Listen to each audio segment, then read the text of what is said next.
Jamie, thank you very much. It's a pleasure to be here this afternoon and to be here with two members of Congress who I have admired from afar for, in Senator Kirk's case, a better part of a decade, and in the case of Congressman Kinzinger, a little more recently. I'm going to make a few introductory remarks, and then I'm going to introduce the two members briefly and begin a conversation with them, and then hopefully we can turn it over to the floor. Memories in Washington sometimes are a bit short. I know that will come as a big shock to everybody here. But I remember just back a few years ago when Afghanistan was the good war, the war that we needed to win, and the war that had been to some degree shortchanged as an economy of force operation, allegedly because of the demands of the war in Iraq. When the Obama administration came in, based on some decisions that Secretary Gates, for whom I worked at the time of the transition, had already been in the process of making, the President, I think, made a correct decision to first augment our forces in Afghanistan and then to surge additional forces into Afghanistan. Unfortunately, I think some of the good that was done by that decision was also vitiated by setting a timeline for the withdrawal of the surge forces. And that timeline was to some degree adjusted, I think, all to the better by Secretary Gates and Secretary Clinton and Admiral Mullen in order to make sure that it was to some degree better synced up with the alliance requirements at NATO, but also with conditions on the ground. And so we're now looking at a 2014 timeline for the transition to full Afghan authority. Again, I think it's very easy to underestimate the degree to which Afghanistan can and might again in the future become a threat to American national security. I remember very distinctly on September 10th when I was in the White House that evening talking with Zal Khalilzad, an old friend and colleague of mine in government, about the murder that day of Ahmed Shah Massoud and wondering what that portended for the region, you know, only to discover the next day that it was intimately connected with a very major threat to our nation and to the attack that took place on September 11th. And as Secretary Gates has reminded us on several occasions before he left office, in his view, retrospectively, looking back on his 40-year career in government service, one of the major mistakes the United States made was abandoning Afghanistan in 1990 and 91 after having played a very important role in the Afghan war against Soviet occupation. So I think this is a very important subject today. It's got important ramifications for the larger U.S. strategy in the region because of Afghanistan's crucial location, because of the continued terrorist threat that the United States faces, and I think it's a great subject for conversation with Senator Kirk and Congressman Kinzinger. Let me just say a few brief words of introduction about both. You have their biographies, so I don't want to dwell in any great detail. I'm happy, I was just saying to Senator Kirk that he and I share an alma mater and a major. Both of us are history majors at Cornell, but he went on to other fine institutions like the London School of Economics and was a member for a decade in the House and now, of course, representing the great state of Illinois in the Senate. A fellow Illinoisan, Congressman Kinzinger, is a more recent addition to the Congress, having been elected in 2010. He is one of the youngest members of the Congress and has already been selected by Time magazine as one of the under 40 rising stars in American politics. So a name I think we'll hear more about in the future as well. So welcome to both Senator Kirk and Congressman Kinzinger.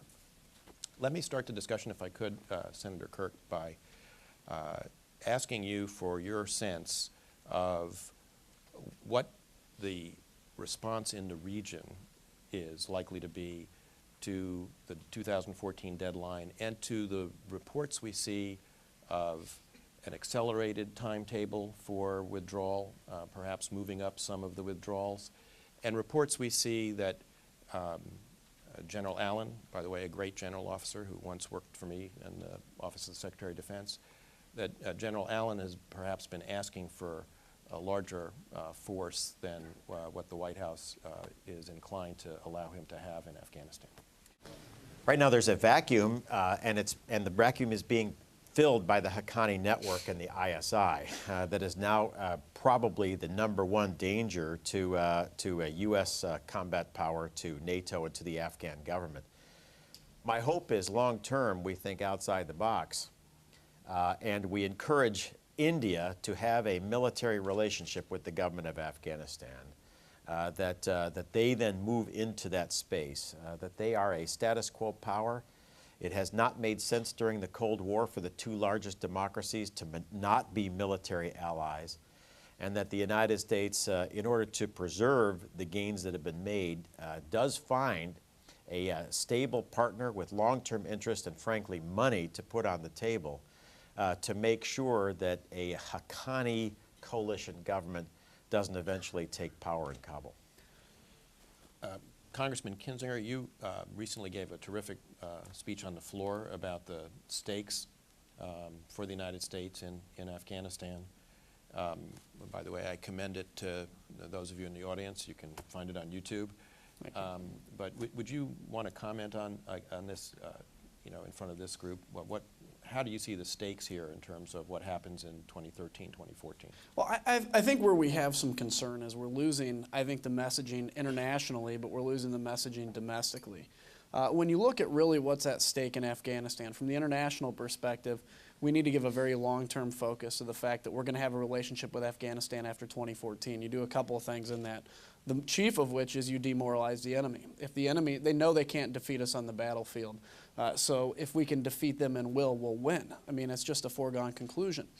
When you look at the domestic message, unfortunately, there's only a few of us in the lawmaker side that are really standing out and saying the reason we need to be in Afghanistan. I will tell you, from now being a politician, one of the most easy thing to do would be to stand in front of a crowd of people and to say the war in Afghanistan is lost and we need to get out. We've given too much. That's an easy thing to say because people will cheer you on and whatever else.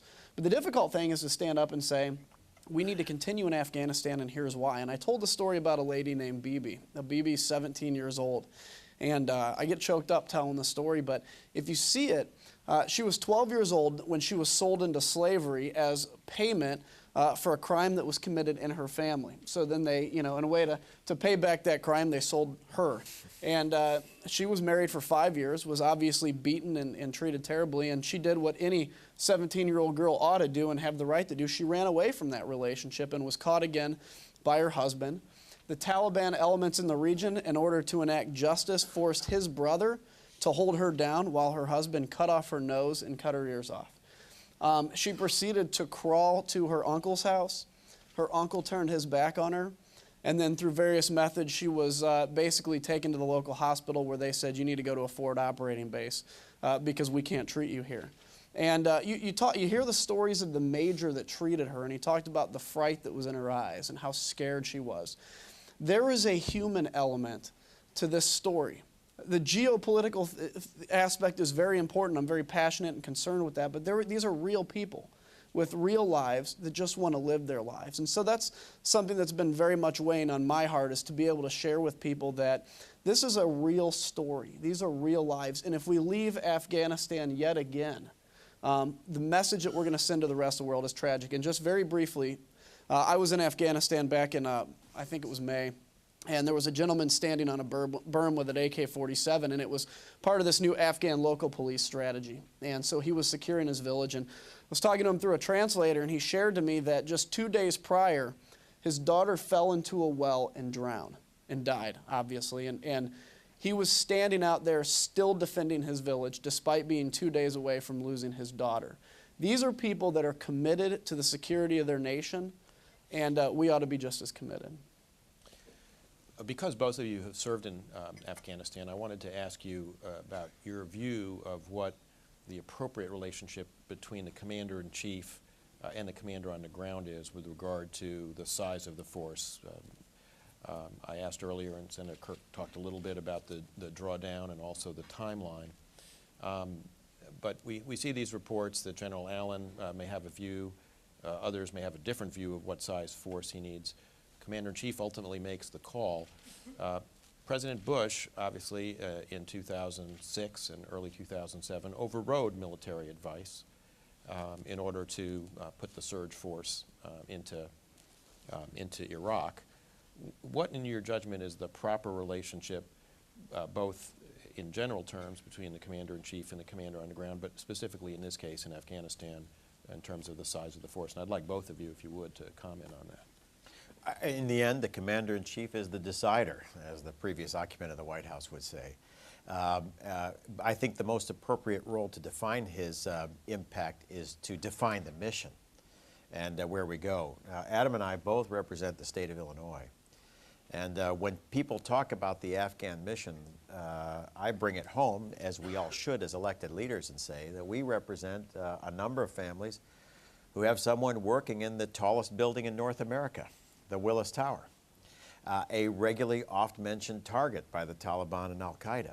And our job is to make sure that everyone comes home at night from the Willis Tower. And therefore, it is a very important mission for the United States. I think the Taliban and Al-Qaeda, other actors would love to repeat September 11th again. And so for the President, the question is then, what is the mission?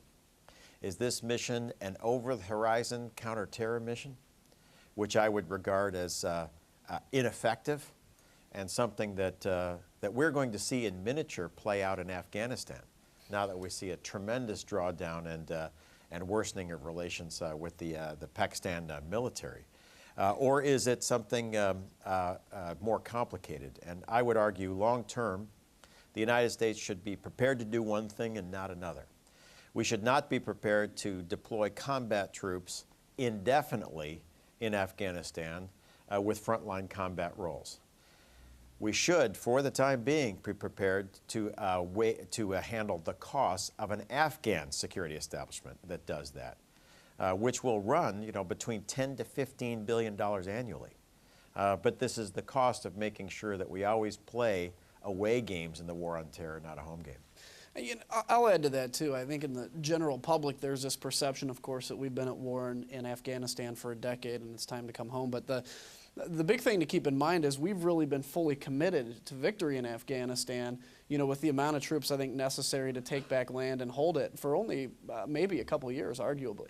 And so we're really at the beginning of a strong counterinsurgency strategy that's going to be necessary to take it back. And so when we look at, what's the proper role of a commander-in-chief, as an example, I believe the commander-in-chief's first job is to defend his country. And that's really the most basic job of the President of the United States. We talk about the importance of the economy, and that's very important, but defending your country is number one. So the commander-in-chief needs to, in my mind, in my estimation, make decisions that are going to make America safer. And so you have to ask yourself a fundamental question. Will early defeat in Afghanistan, or maybe saying we've won and walking out when we really haven't, is that going to make America more safe, or is that going to make America less safe? And I think it's going to make America less safe. So as far as what that relationship is, look, ultimately, as the senator said, Obama is the final person that has to make this decision. But I hope he takes into account his generals when they say, Mr. President, this is what we absolutely need to win. Because we all in this room know people that have given their lives in defense of our country and in defense of the freedom of the Afghanis, and I would hate to see that expended in vain. I'd like to follow up, Senator Kirk, something you said earlier. You talked about the danger of the Haqqani network and ISI filling the vacuum. So I want to talk, first I want to ask you and Congressman Kinzinger a little bit about Pakistan and the role that Pakistan needs to play. You also talked about India and its relationship with Afghanistan. And then I want to come back to another potential vacuum filler, which is Iran, and I'll come back to that in a subsequent question. But we're at a point now where U.S.-Pakistani relations are extraordinarily strained, have been for a period of time since the Abbottabad raid in May, and even before that with the Raymond Davis case. And it's obviously a very difficult, troubled relationship. It's also a key player in Afghanistan because of the line of communication that runs through and supply that runs through Pakistan. What is the appropriate U.S. policy towards Pakistan in the context of victory in Afghanistan? You know, Yogi Berra said, when you reach a fork in the road, take it. And I think we hit the fork in the road in August and September between the United States and Pakistan. We saw a large truck bomb assembled in Miriam Shah, lit off in next to a U.S. base, 77 U.S. casualties. When the ISI is strangely stupid about deploying Haqqani operatives to the battlefield, expecting all of them to get killed. And many of them get captured and then tell us everything about how they were trained, how they were supported.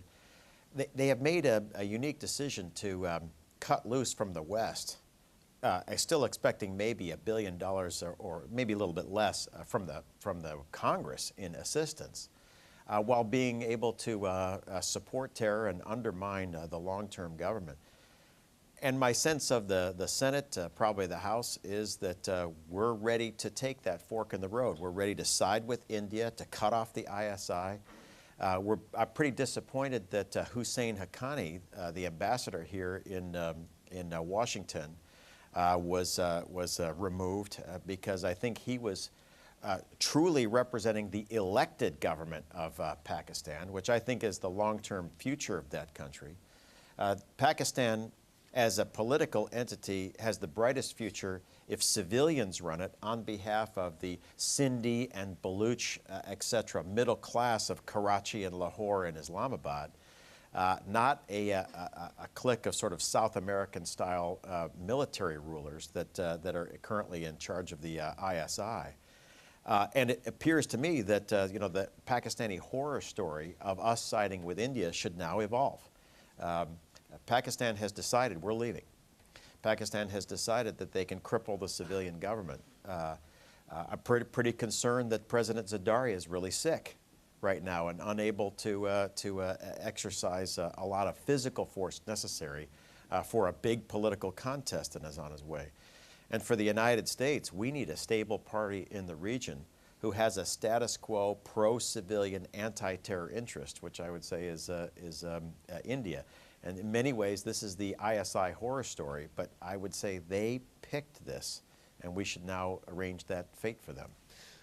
And I would just add to that, you know, every negotiation, especially when you talk about that region of the world, involves this carrot-stick approach. And in many cases, actors react more favorably when you are willing to use the stick as a way to get your will done. And so I think as a nation, we have to begin exploring more of those options. You know, how to be a little more difficult, how to be a little harder, how to hold the Pakistanis a little more accountable. But at the same time, I mean, look, there's no doubt, and there should be no doubt, that going into the stick approach, talking about reducing aid, talking about allying with some of their strong enemies, is going to create a big heartburn in the area, and it's gonna make it worse. It's gonna make it difficult. But at the same time, this is kind of I see this as kind of a North Vietnam scenario. You know, we're fighting in South Vietnam while the North Vietnamese are fighting against us, and we simply allow it to happen. And so the question is, when you look back, how's history going to judge it? And do the American people have the will to do what's necessary to win in Afghanistan and also to control the Pakistan situation? I hope so. The previous chairman of the Joint Chiefs of Staff, Admiral Mullen, obviously made an enormous investment, both during the Bush administration and in the Obama administration, in his personal relationship with General Kayani and the relationship, the military-to-military relationship more broadly. We have a new chairman, and I wonder if you were going to give General Dempsey some advice on management of the military-to-military relationship, what would you offer as advice to him in light of the experience we've had and the comments you both just made about the relationship with Pakistan? I saw a lot of the Mullen-Kayani relationship, the good Kayani, bad Kayani, day to day that we went through. Eventually, bad Kayani won, and really sort of trashed the 2 years of work that Admiral Mullen so bravely did. With regard to General Dempsey, my guess is play hardball, man. Get in with the Indian Intelligence Service, the Indian Chief of Staff. Bring Indian, not just economic, but military assistance online. and build some long relationships so that in the mid-presidential term next time, so 2014 timeframe, you've got a steady partner with new money coming on the table that can send an important signal to Afghanistan. I always worry that a number of Westerners always come to Afghanistan, and when they first come to Afghanistan, they ask the question, what do Afghans want? And Afghans ask the question, who's going to win? And so it's very important for us to arrange that we're going to win, and we understand the political imperative on behalf of the United States and the American people to wind down, especially our combat role. But that then underscores the need for our diplomats then to team up with other parties in the region that also are interested in a non-Afghan collapse and then make it happen. I'll add to what the senator said. I mean, I think the best thing we could do, I mean, could you imagine if the President of the United States today stood up? I mean, he may have a timeline in his mind for withdrawal. We understand that. But if he stood up and said, we're committed to peace and security in Afghanistan, and we will not stop until that is achieved. I mean, if you think about the message that would send to our enemy there, it would be so demoralizing to them that it would be incredible. That we could say, look, you can't wait us out because we won't be waited out. We're going to win. Again, internally, you can have a timeline for withdrawal in your mind, and that's where I think one of the fundamental mistakes made by this administration was in showing a date for withdrawal, because we're up, frankly, against an enemy that has patience. What was the old saying? America has the watches, but we have the time. And that's very accurate in this region. So, again, if we could just take a very strong approach and say, you know, we are committed to this. We're not going to be defeated on the battlefield. We know that. We're not going to be defeated with technology. The only place we can lose is patience. And let me add to that, too. I have to say that when 9/11 happened and we went into Afghanistan, I remember thinking, I don't think the Americans will have enough patience to put in the time necessary. We're 10 years later, and I will say I'm actually quite impressed with the American people having the patience that they've had so far, because it's not easy. And we haven't seen the kind of outbreaks like we saw in Vietnam, the rioting in the street, yet, knock on wood, because I think people understand it, but we need to see some movement. I want to get to the question now of the other potential vacuum filler here, which is Iran. In light of, we've got Prime Minister Maliki in town this week, meeting in the White House. The President's talking about fulfilling his campaign promise to withdraw from Iraq. I think unlike what most of us in the Bush administration anticipated at the time of the signing of the Status of Forces Agreement in 2008, it looks like there will not be very much of a residual, if any, residual U.S. military presence, rather a training component housed in the embassy. This, it seems to me, at least frees Iran's hand to look east and potentially fill some of the vacuum in Afghanistan as well. What role do the two of you see Iran playing in this, and what ought we as a nation be thinking about with regard to Iran in Afghanistan?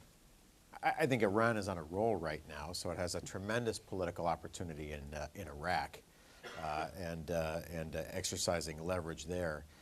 Its role in Kabul is more muted. The Iranians obviously can have a lot of influence on Zaranj, on Kandahar, on Herat.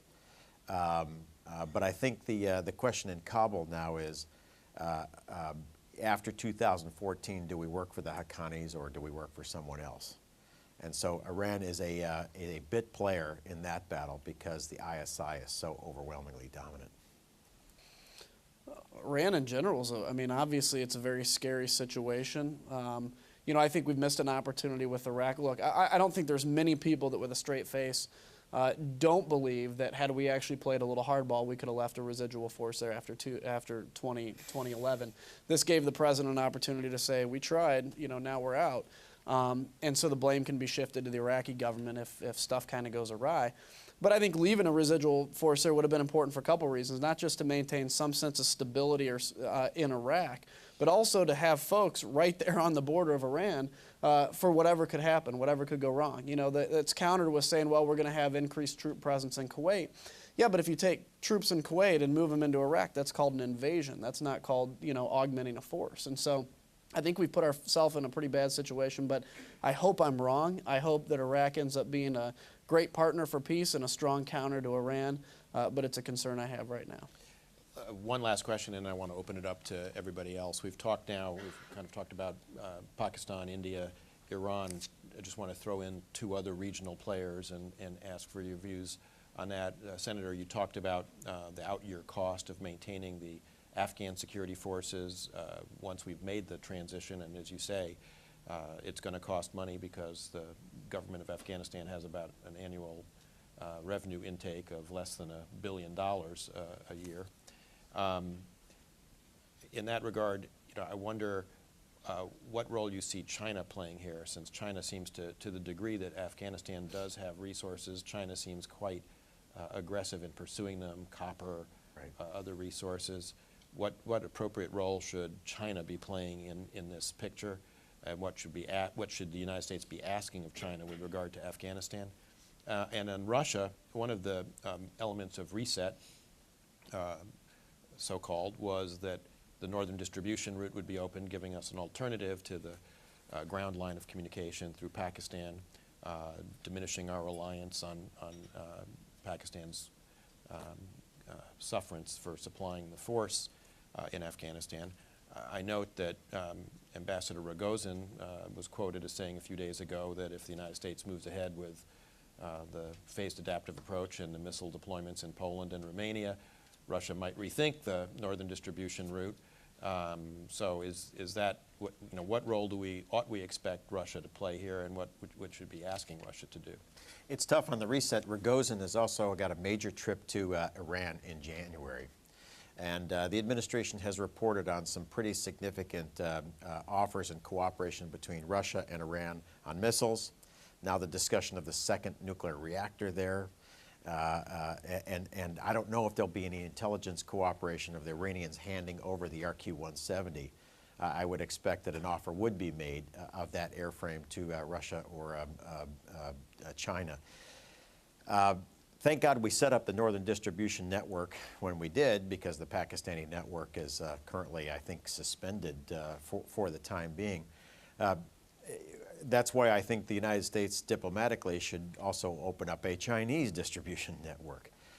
I've spent some time in western China, Urumqi, Kashgar, et cetera, in which we talked to provincial, regional officials there about how much money you would make, how good it would be for the foreign policy of your country to be able to buy food, fuel, and other things to sustain an army from Urumqi, Xi'an, Kashgar area. The Chinese are pretty cautious about that, but I would say in Western China there is a great synergy of interests because of the rising Uyghur terrorist problem. Because when you go to the Ministry of Public Security exhibits in Urumqi, you will see that we've gone from 1950s being up against crossbows of the Uyghurs to full-blown AK-47s, RPGs, and dishkas for what the security services have been up against.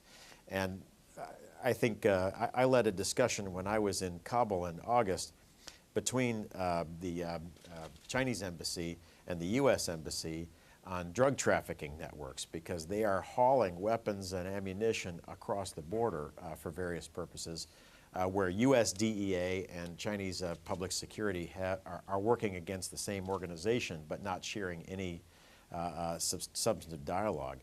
And so I think there is an upside there for the United States, A, to supply ISAF out of Urumqi, and B, for counter-terror and counter-drug cooperation between NATO, ISAF, and China.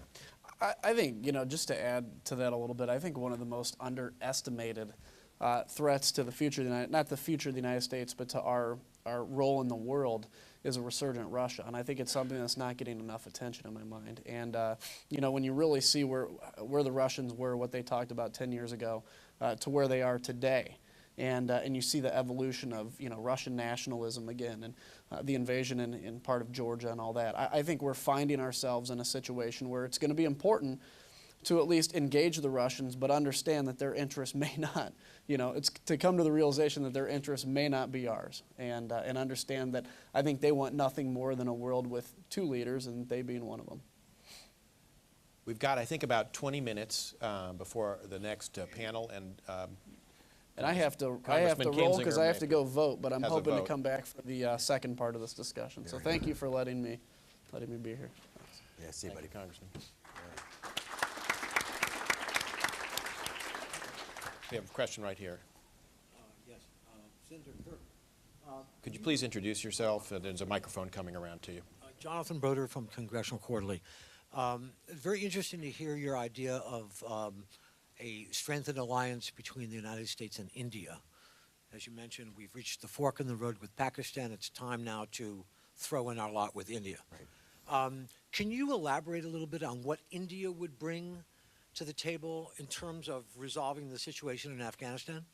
First of all, on the macro scale, it makes sense for the two largest democracies to be military allies. I'm talking specifically about Afghanistan. But on Afghanistan, India, as you know, as a security establishment, is already fighting over 30 insurgencies or guerrilla operations. And so the Indian security establishment well understands this challenge and I think can correctly perceive that moving terror from North or South Waziristan or general parts of the Fatah into secure bases around Kabul with the fall of the Karzai government would represent a long-term real security threat for India. Remember, if you have terror bases operating against India from Pakistan, India is subjected to pressure from India, or Pakistan is subjected to pressure from India. If Pakistan could offload that terror training and ops into metropolitan Afghanistan, it makes it much harder for India to pressure for the end of those operations against Kashmir or big high-profile attacks against Mumbai. So I would think over the long term, it makes quite a bit of sense for India to send a key signal to Afghan politicians. Look, we know that the Americans are leaving. We know the Haqqanis are bidding. But we're now stepping into the fore here. We will bankroll you. If you ask who the winning side is, which is the critical question in Afghanistan, it's us, because we have made a decision as a country to outbid Pakistan so that this country is not a terror base against us. And the United States should encourage that. Just one follow-up. Have the Indians given you any indication that they are now willing to bankroll? The only indication is the senior leaders of the Hindustan Times printed my op-ed on this very point because a number of Indian politicians said, you have to start the discussion, and then we will respond in Indian fashion to you starting the discussion, and I was only too happy to do that. Let's make sure I don't slight this side of the room since I've been leaning that way. Right over there. Good afternoon, Senator Kirk. I'm Gila Nouri from Voice of America Afghan TV. My question is about Pakistan's role in Afghanistan, and lately Pakistan boycott bone talks, and also the suicide bombing and the religious aid in Afghanistan. The death toll was like 80 people, and also the Congress decision to freeze some of the aid to Pakistan. So what do you think is the most constructive way forward to Pakistan to maintain stability in Afghanistan? I think what we ought to do is heavily restrict, if not cut off, U.S. military assistance to Pakistan and only restore it if General Allen says that he is seeing no threat or operations by the Haqqani network. We should be cleared hot to take out the Miriam Shah headquarters of Jalaluddin Haqqani and his folks. And if the civilian government of Pakistan provides that, then the relationship can be rebuilt. Given President Zardari's health, given the fact that Kiani thinks he's rolled us, etc., I actually expect that none of those things will happen, so we should go ahead and start the long-term work of becoming military allies of India. Over here.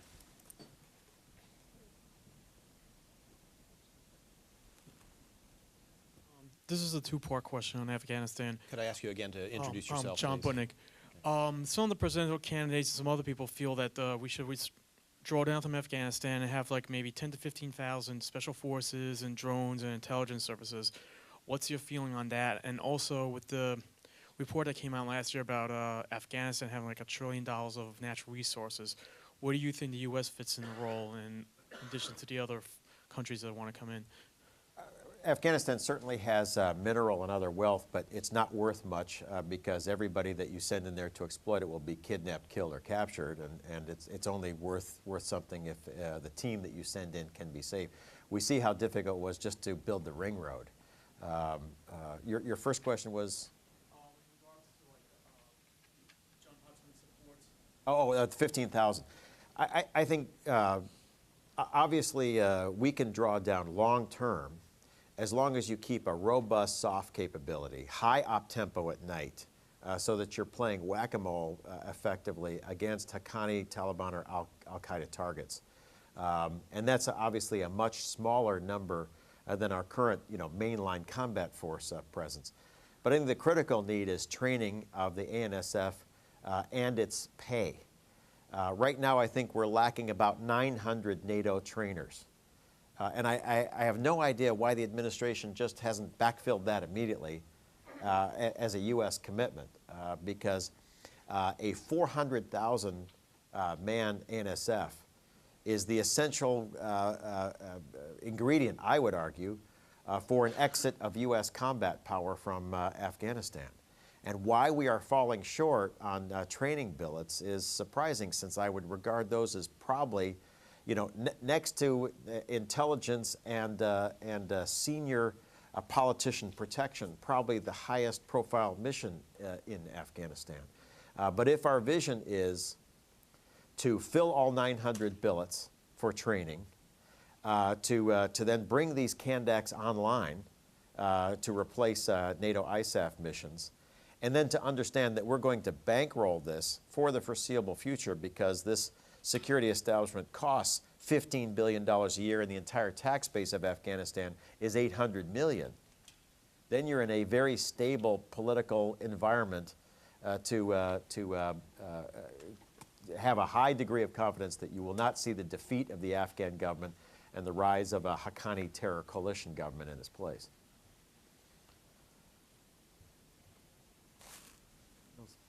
Right over here.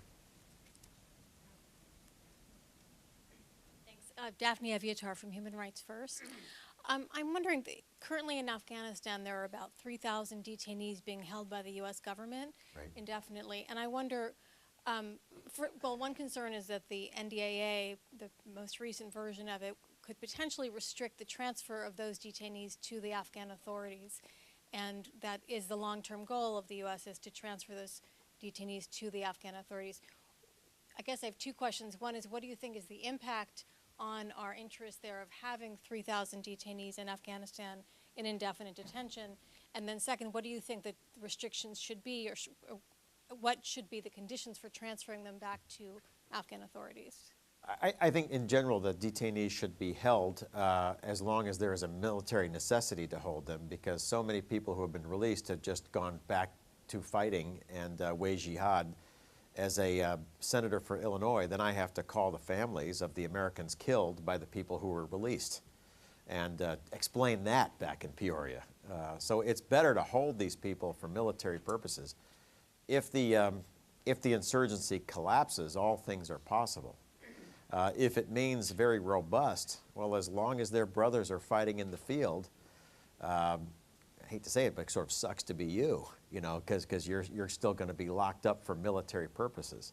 The long-term goal should be to transfer them back to Afghan control. But I would always regard military necessity, number one, safety of U.S. personnel, and number two, safety of Afghan personnel, and especially elected leaders, is the touchstone before letting anybody loose. I think this gentleman right here has had a question, been very patient. Ken Meyer, World Ducks. Concerning our attack on that Pakistani military outpost that resulted in the death of 24 Pakistani soldiers, Pakistani general claims that the Pakistanis were engaged in a firefight with a Taliban-like Islamic militant group at the time, and that we intervened in support of the Islamic militants. Do you have any information on that? I don't, but yeah, given the record of the Pakistani Frontier Corps, that's not entirely credible. Right back there. Thank you. I'm Leon Weintraub, University of Wisconsin, Washington semester in International Affairs. I like the idea of your stronger engagement with the Indians. However, given the history of the sub-region, Pakistani-Indian enmity that goes back since the creation of the two states, I wonder how would you deal with the likelihood of increased instability in the area as a result of that engagement? I actually think the region would be less unstable. I think right now a core of folks in the Fatah and ISI absolutely want more instability because it represents their religious views and or their payrolls and justifies them. In my view, but I could be completely wrong, the long-term future of Pakistan is in the middle class of Sindhi, Baluch, Punjabi majorities in Karachi, Islamabad, Lahore, in which the central issue for the future of their country is how fast Pakistan is falling economically behind India. A future of jihad and instability accelerates the decline of Pakistan relative to India. And so Zardari and his government trying to get control of the military absolutely, in my view, is a step towards Pakistan entering into economic competition with India. Right now it's being blown away, and the divisions are only accelerating because the Pakistani military is making all the wrong decisions. Frank. Senator Frank Afney, thank you very much for your comments and your inspiring redirection of policy. Just apropos your last point, I think it's a matter of record. Pakistan was a very prosperous developing country until President Zia brought Sharia into its military and civil society. Could you talk about another issue that I know is of passionate concern to you, and that is the Obama administration's stewardship of missile defense, specifically efforts that seem to be underway at the moment to share information, perhaps technology with the Russians in a way that would really compromise that very important thing at a moment when the need for it is becoming all the more apparent. Right. The administration may be preparing to bring the Russians into European and U.S. missile defense by sharing classified data with the Russians, which I regard as, you know, we always say secret REL 5E. When I say secret REL Russia, it should just be secret REL Russia, comma, Iran, because I think the transmission time between Russia and Iran is probably very short. The administration says, you know, well, we'll receive assurances with the Russians that they don't transmit all of this data to Iran. I think those assurances are not worth very much, especially given the support that we've seen for the nuclear program of Iran, for the air defense network, et cetera. Also, remember, if you bring the Russians in to the common operational picture of U.S. missile defense, the first hour that they are in looking at the COP, when we have, and you know, we have a missile launch at least once a week around the world. As they watch the COP, they will see exactly when the missile, they will know, especially if they do the launch, they will know exactly when the launch happened. They will know when the U.S. COP picked it up. They will know the update rate of the information. They will know the accuracy of how we track the missile. They will accomplish by diplomacy what a couple decades of espionage have not allowed them to do. The administration wants to do a second step, which is they want to introduce Russian information into the common operational picture, which, as you know, with computers, garbage in, garbage out. Now the U.S. commander may not see targets that he should be seeing, or may see targets that he should not be seeing. And in missile combat between continents, everything is over in about an hour. And so you have now told the U.S. commander, if you have a structural espionage or security problem, that commander is going to have to diagnose, correct, and move against this problem in the middle of missile combat between, which I think is almost impossible. So I have sought assurances from the administration that we will not be sharing classified data for the U.S. missile defense system.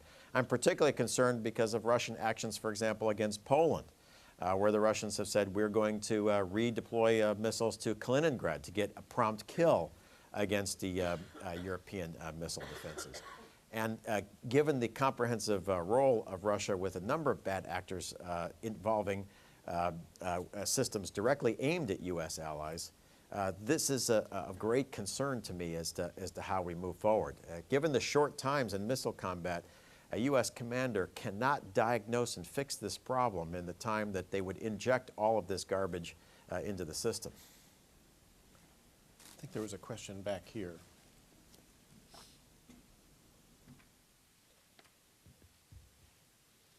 Randy Page with the Atlantic Council. Sir, I understand that you want to take a harder stance against particularly the Pakistani military. My concern is what impact those actions or withholding funds are going to have on the civilian leadership that we want to kind of rise to the top. Do you see adverse impacts? And I would also ask you to comment, are there any assurances that we can give the Pakistani people? I know there's a concern that the United States may militarily do something, and that kind of plays into the paranoia of the military. Are there any assurances that we should give them to maybe support the Pakistani civilian leadership? That way their situation is more manageable. Thank you. I think your point is well taken. I very much take on how complicated Pakistan is, probably the most complicated foreign policy problem facing the United States. I remember in Islamabad, one morning I came in and said, I'm here to help white world programs in the hunt for Osama bin Laden, which is our #1 priority. And the then ambassador said, Congressman, wait a minute, our #1 priority. I had a delegation in here from DOD last week saying our #1 priority was to prevent a nuclear war between India and Pakistan. I had a delegation here the week before saying our #1 priority was the security and safety of the nuclear arsenal in Pakistan. Delegation before that saying the #1 priority of the United States was the supply line through Pakistan for NATO forces in Afghanistan. And now you're coming in saying the #1 priority is to kill bin Laden. And I said, you know, name the #1 priority of the week. And so I understand that.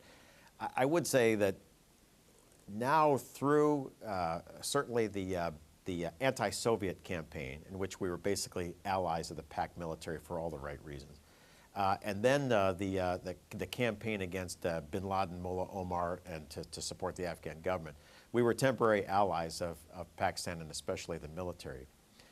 But because of the decision of the United States to eventually leave, we have left a vacuum, and the PAC military has made the decision that the Haqqani network is the future of the country. And that's clear that they have made that, and that is the perception of our ambassador in Kabul when he made a pretty dramatic speech, our ambassador in Islamabad, General Allen, General Mattis, the Secretary of Defense, and the Secretary of State. And I think long term, our true ally in Pakistan is the civilian government, and therefore giving money to the military probably is the wrong way to go.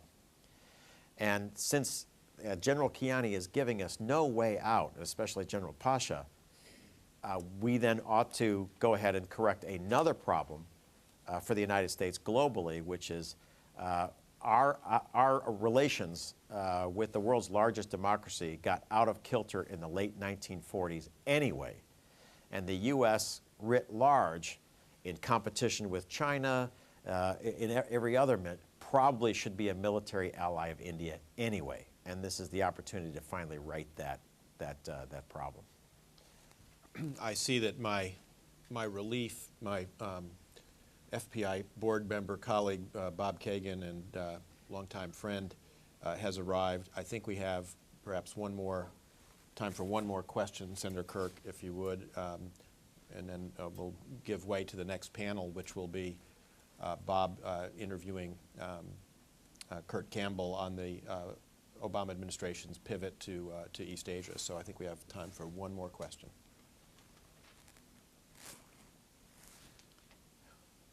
Well, okay. One. Ed Ross, UW Ross International. Given all you've said about India and Pakistan, what are your concerns about Pakistan's nuclear weapons falling into the hands of people who would do ill with them? Yeah, I think it's a danger. It's probably a substantial arsenal. And Pakistan as a country has a couple of key decisions to make, whether it's a de facto military dictatorship or whether it is a true civilian government, and whether it is mainly a base for jihad, first against the Afghan government and Indian government, then later against the West, or whether it is to enter into true economic competition to stay up with India. Those are all key questions. I think one of the big problems is that we're very much worried about the Pakistani nuclear arsenal, and I think those concerns are well-founded. But I'm even more worried about the Iranian nuclear arsenal, which will probably exist sometime in 2013 and has command and control and security issues all out of proportion to anything that we've ever seen in Pakistan. Thanks, everybody. I agree with that. Yeah.